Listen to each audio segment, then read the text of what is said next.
Assalamualaikum warahmatullahi wabarakatuh. Setelah kita belajar materi pertumbuhan ekonomi, kali ini kita akan belajar materi pembangunan ekonomi. Pertama, yang perlu kita pahami adalah pengertian pembangunan ekonomi. Menurut Michael Petodaro, pembangunan harus dipahami sebagai proses multidimensi yang melibatkan perubahan besar dalam struktur sosial, sikap-sikap mental yang sudah terbiasa dan lembaga nasional, termasuk juga percepatan pertumbuhan ekonomi, pengurangan kesenjangan dan pemberantasan kemiskinan absolut. Kemudian menurut Profesor Sumitro Joyohadikusumo, pembangunan ekonomi adalah usaha memperbesar pendapatan per kapita dan menaikkan produktivitas per kapita dengan cara menambah modal dan keahlian. Nah, berdasarkan pengertian pembangunan ekonomi, terdapat 4 elemen penting. Yang pertama, pembangunan sebagai suatu proses perubahan yang terus-menerus. Kedua, pembangunan ekonomi mengakibatkan perubahan sosial. Yang ketiga, pembangunan sebagai suatu usaha untuk meningkatkan pendapatan per kapita dan peningkatan pendapatan per kapita berlangsung dalam jangka panjang. Kemudian faktor yang mempengaruhi pembangunan. Yang pertama, sumber daya alam. Ini berperan sebagai bahan baku dan sumber energi bagi kegiatan ekonomi.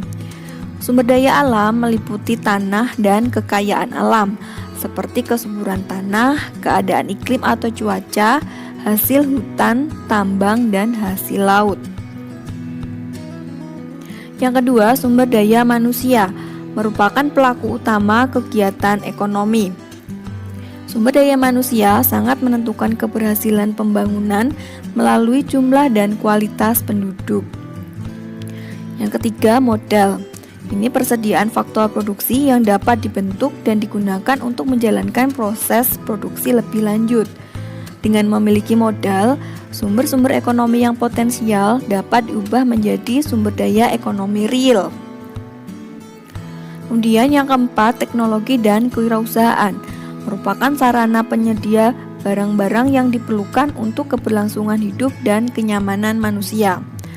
Faktor keempat ini merupakan faktor yang paling menentukan dibandingkan 3 faktor lainnya.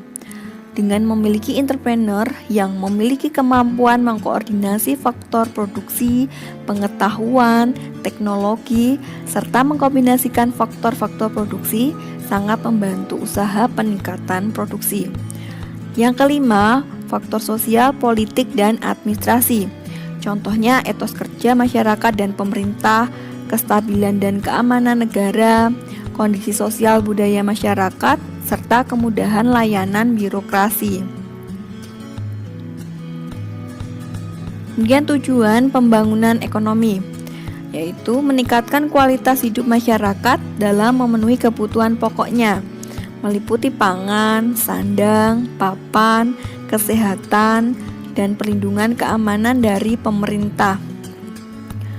Memperbaiki kualitas pendidikan, memperluas distribusi berbagai kebutuhan pokok, memperluas kesempatan kerja, memperluas pilihan-pilihan ekonomi dan sosial bagi setiap individu serta bangsa secara keseluruhan, dan meningkatkan pemahaman dan tingkah laku masyarakat dalam menjunjung nilai-nilai luhur, agama, sosial, dan kultur.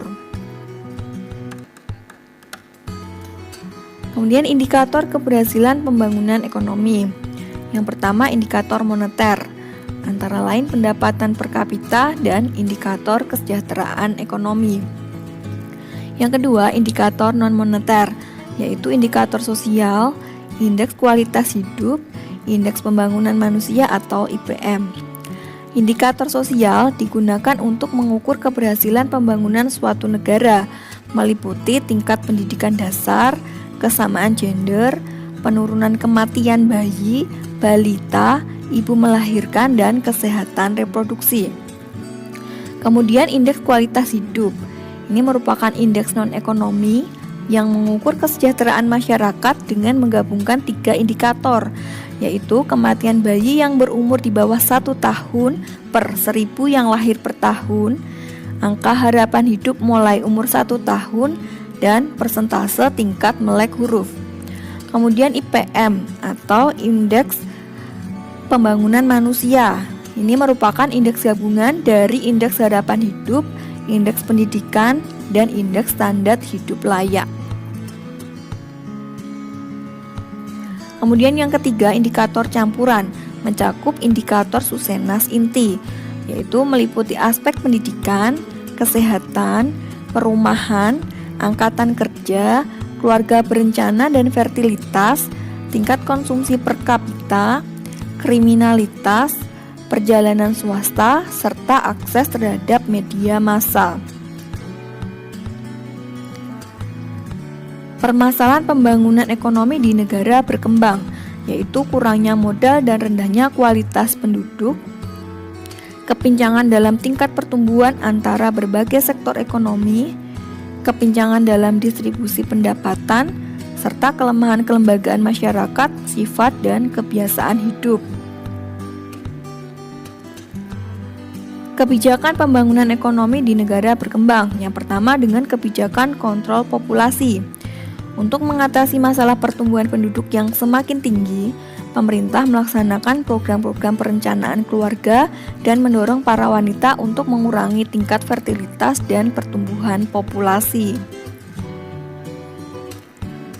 Kemudian dengan pemberian kredit, merupakan salah satu upaya pemerintah kepada penduduk miskin agar melakukan investasi seperti pembelian alat pertanian modern, bibit unggul, dan menyekolahkan anak-anak mereka. Kemudian pendidikan dan training. Pendidikan, training, serta bentuk-bentuk pelatihan sumber daya manusia merupakan aliran pendapatan sepanjang waktu. Program perluasan kerja. Ini upaya pemerintah untuk mengatasi masalah pembangunan dengan mendirikan industri padat karya di sektor industri. Kemudian perbaikan pelayanan kesehatan dan gizi. Dengan adanya program tersebut, diharapkan penduduk sehat dan dapat bekerja seefektif mungkin, sehingga penghasilannya bisa bertambah. Riset dan teknologi. Nah, dengan pemanfaatan riset dan teknologi ini merupakan upaya untuk mengurangi kemiskinan yang tampak pada bidang pertanian seperti pengenalan varietas gandum dan padi unggul.